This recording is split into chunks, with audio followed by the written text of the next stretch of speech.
Bonjour. Alors ce matin j'avais envie de vous refaire une petite démonstration de la pose de perles au crochet de Lunéville.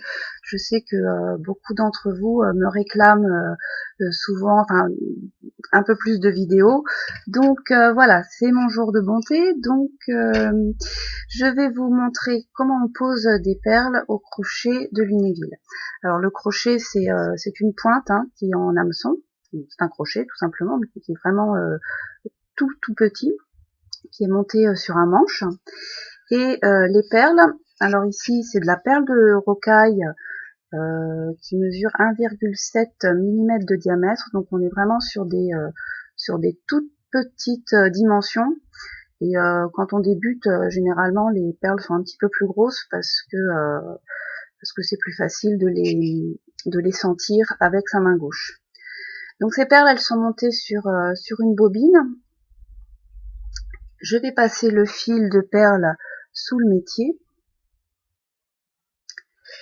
et avec mon crochet, je vais arrêter le fil déjà en faisant 2 ou 3 petits points de chaînette l'un sur l'autre, mais sans perles.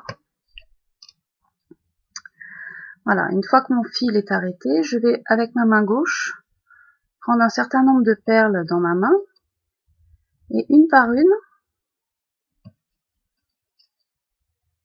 je vais les monter sous le métier et les accrocher avec un point de chaînette. Donc ce que vous voyez là, on est sur l'envers du travail. C'est la particularité de la broderie perlée de Lunéville, c'est que on travaille sur l'envers. Donc là ça va parce que le tissu est transparent, donc on voit ce qu'on fait avec sa main gauche. Mais quand le tissu est opaque, si vous choisissez un taffetas ou une toile de coton tout simplement, vous ne voyez plus ce que fait votre main gauche. Et donc vous travaillez complètement en aveugle. C'est pour ça que je vous disais tout à l'heure, quand on débute, c'est mieux de prendre des plus grosses perles parce que on n'a pas encore l'habitude au niveau des sensations de sentir les perles correctement. Donc on a vite fait d'en monter 2 ou 3 en même temps et de faire des paquets.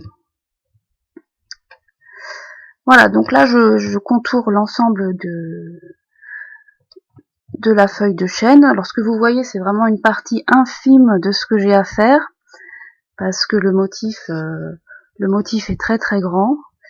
Et là, on est sur une toute petite partie. Alors si vous êtes intéressé pour apprendre cette technique, donc vous avez divers stages qui existent en France avec des collègues.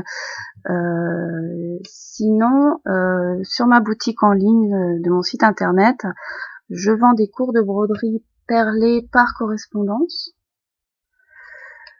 Vous avez 3 modules différents avec un niveau croissant.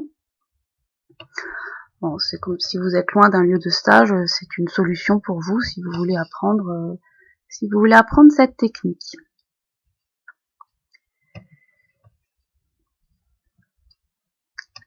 Voilà, je vais vous laisser là. Je vous souhaite une excellente journée. Quant à moi, ça va être une grosse journée de travail. Et je vous remercie pour votre fidélité et vos encouragements. Et je vous dis à très bientôt. Au revoir.